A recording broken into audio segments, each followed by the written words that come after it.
The Lord be with you. A proclamation from the Holy Gospel according to Matthew.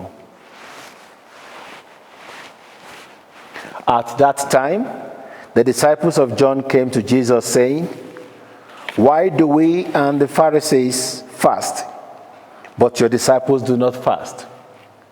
And Jesus said to them, "Can the wedding guests mourn as long as the bridegroom is with them?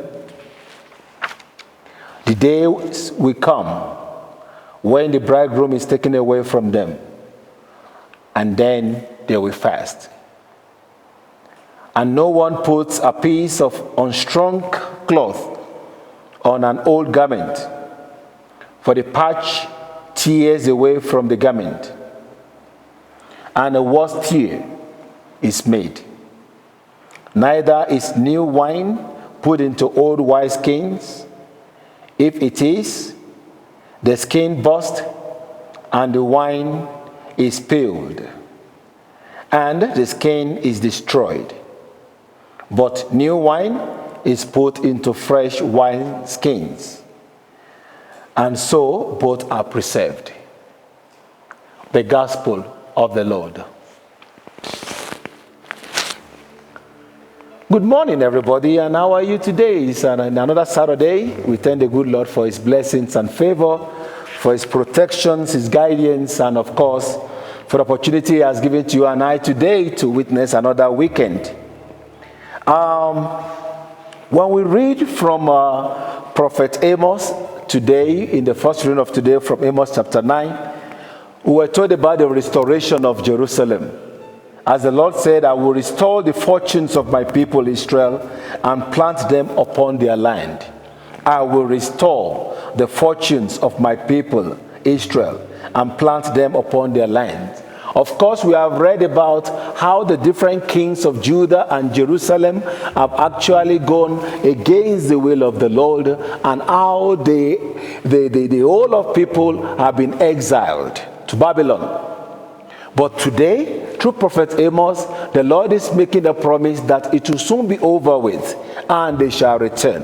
And I think that is talking to you and I today, especially as we continue to experience the surge infection of the COVID-19. And people are asking what is going on. But I'm here to tell you first, instead of pay attention to how many people have died, we should actually glory in how many people have recovered, because the Lord is alive and God lives and God heals. And many people actually have it untested, and without any symptom, they actually still get it out of their system and they live. We should not forget that. So we should not pay attention more and more to the negative and forgetting the positive aspect of this. We have no idea where this comes from. There are different ideas about where it comes from. We cannot say this is exactly what it is. We cannot even say whether we are approaching it rightly or wrongly. I go out every now and then and I see there's still traffic on the street, even when we say we are on lockdown. So how are we doing with it? But the joy of it is that people are recovering. Much more than people who are dying. So what is this telling us about this, even comparing that to what the prophet Amos was saying today, voicing to us the voice of God, is that the good days are ahead. When the Lord will restore health to His people, when the Lord will restore us back to normalcy, when things will be okay. But when we say things will be okay, we should not expect it to be the way it used to be. I repeat, we should not expect it to be the way it used to be. A lot of things are already changing. More things will change. More things will change. Our lifestyles will change. Our things, how we approach things, even in the house of God, how we deal with the sacrament will change. But that may be difficult.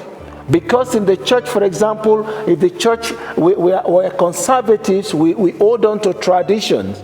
So by the time we're holding on to tradition and you want to change the tradition, that's going to cause a lot of trouble. Because there will be people who will agree with the change, there will be people who will not agree with the change. And that will echo the voice of the Lord today in the gospel of today from Matthew chapter 9. When the Lord said, can the wedding guests mourn as long as the bridegroom is with them? He said, no, they will not, because I don't know if you understand what that means. If you are in a culture where on the marriage night the bridegroom is taken away, while the bridegroom is with people, people are rejoicing, they are eating and drinking and dancing. But by the time the bridegroom has to leave, or the bride has to leave, or the groom has to leave with the bride together to go and have their honeymoon, then they are taken away from a particular family, and you see people crying. Of course, the bride or the groom may also be crying. Then that will be the time they will fast, because they know that something is missing. But when they are still with them, they will not. Now, how do you expect the bridegroom or the groom or the bride to actually act the same way they used to act before they got married? That will not be. By the time you expect the bridegroom to begin to act the same way it used to be before marriage, then you are looking for trouble. By the time you have the bride to begin to act the same way they used to act before the marriage, you are looking for trouble. And that is why Jesus said, and no one puts a piece of unstrucken cloth on an old garment, for the patch tears away from the garment, and a worse tear is made. You cannot make your former life and the new life together. And I bet you, we cannot match what happened before COVID-19 with COVID-19. What we call pre-COVID-19, we cannot match it with post-COVID-19. The moment you want to be doing things the way we do things before, there will be problems.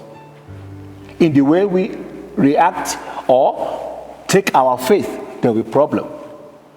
In the way we do confession, there will be problem. In the way we administer other sacraments, there will be problems. So what we need to do as Christians, begin to think ahead, to think of what this COVID-19, what has it brought to us? What has it changed in our lives? What has it shaped in the way we do things? And begin to prepare on how to handle it. How to handle it.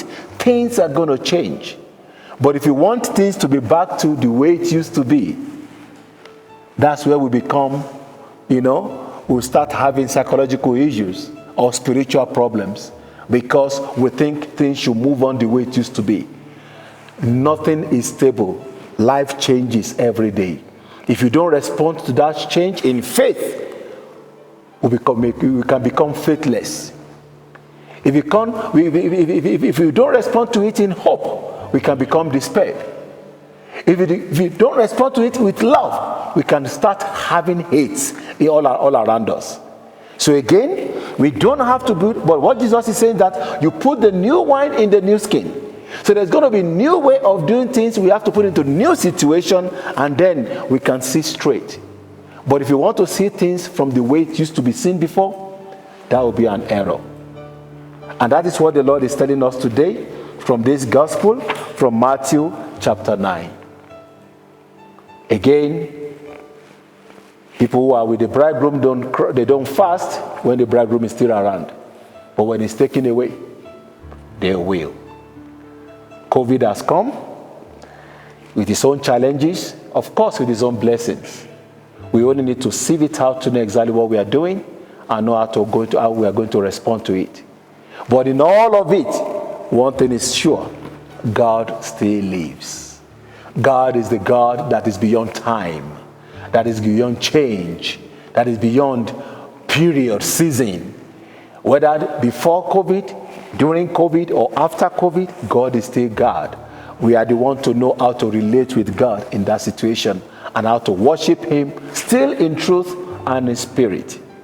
And I pray that God continue to open the eyes of our mind, like I always pray, so that we can see what is coming ahead and how to respond to it faithfully, so that we don't begin to bring the old and the new together and then have everything scattered. But rather, to respond wisely, prudently, and carefully in such a way that by the time we begin to react to what is coming ahead, we're able to smile. And God be praised, both now and forevermore. Amen.